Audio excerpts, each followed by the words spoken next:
Salut tout le monde, petite vidéo du matin. Voilà, pour vous montrer l'endroit où je me trouve là. C'est un endroit magnifique et ce matin, je me suis décidée à aller faire une petite marche qui s'est terminée en jogging dance, qui me fait beaucoup de bien. Et voilà, je voulais vous partager un peu ma pensée du matin. En me promenant comme ça, je me disais que c'est vraiment très important que de mettre son corps en mouvement, surtout quand on a de l'émotionnel qui remonte. Comme j'ai pu le ressentir moi hier soir.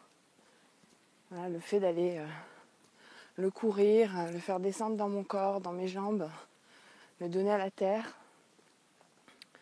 Parce que je sais qu'elle saura mieux faire que moi avec. Je m'attends un peu vers moi. Voilà, salut tout le monde.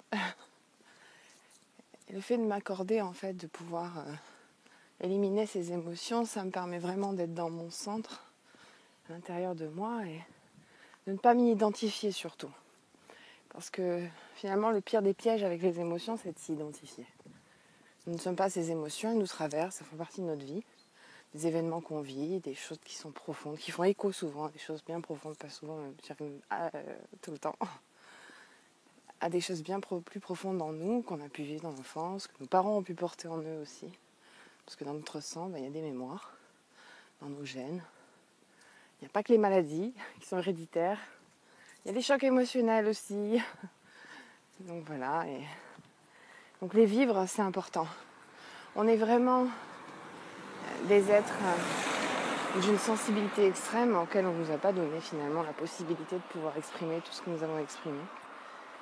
Et le vrai retour à soi passe par cette étape indispensable qui finalement peut-être dure un peu toute la vie. Je ne sais pas, je ne suis pas au bout encore. Je ne suis qu'en apprentissage. Et donc toutes ces émotions, il faut les laisser monter et les vivre vraiment. Et les vivre dans son corps, c'est vraiment une vraie libération. C'est peut-être pour ça aussi que beaucoup de gens vont faire du sport. Mais le sport sans la conscience, c'est bien, mais c'est pas tout. C'est un peu comme la thérapie sans bouger le corps. C'est le même principe.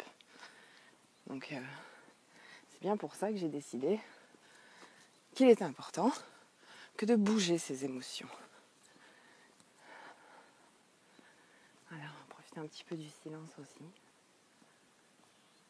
Juste le bruit des pas, des oiseaux, la respiration, des libellules qui s'envolent. Voilà, toutes ces choses simples.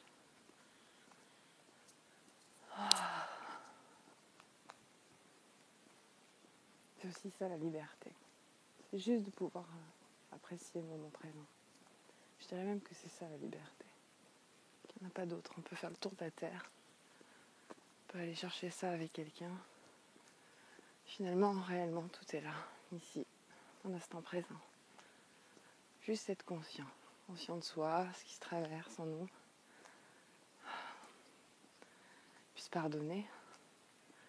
Accepter. Et surtout ne pas se juger. Voilà.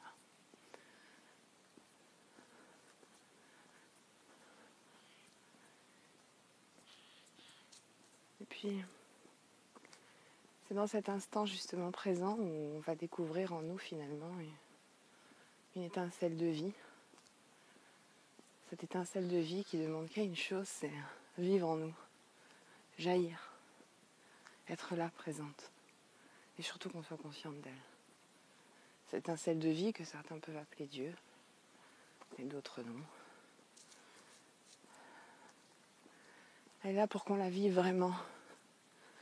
C'est pour ça que la spiritualité, c'est très très important intérieurement, mais c'est avant tout un mode de vie, un état d'être, un état de grâce intérieure qui nous permet justement d'être dans cet instant et de devenir le créateur finalement nous aussi, de prendre cette petite étincelle et à notre échelle pouvoir faire de cette étincelle un feu de joie intérieur. La spiritualité, c'est loin d'être fait pour fuir, comme je peux le voir souvent.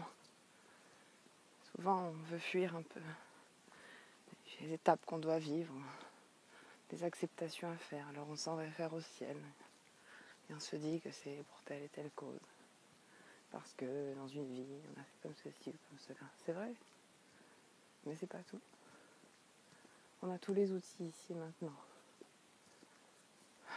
Mais il faut accepter de plonger dans le tunnel. Dans le tunnel des émotions, dans le tunnel des peurs, qui ne sont en fait que des émotions accumulées, associées à des événements. Parfois traverser les colères, qui sont aussi des peurs accumulées, ou bien des émotions accumulées.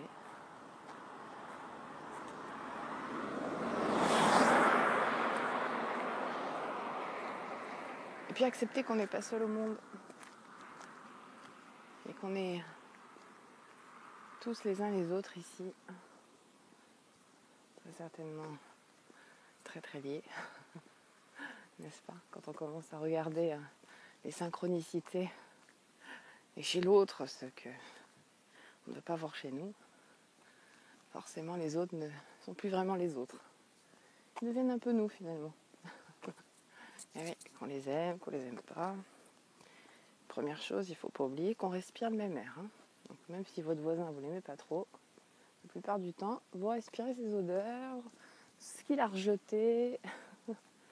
Eh oui, on partage tout. Donc voilà. Alors c'est plus simple que d'aller chercher en nous ce qui nous gêne réellement, au plus profond. Et puis oublier finalement l'action de l'autre qui nous a permis finalement de mettre une lumière sur ce qui se passait en nous. Parce que réellement,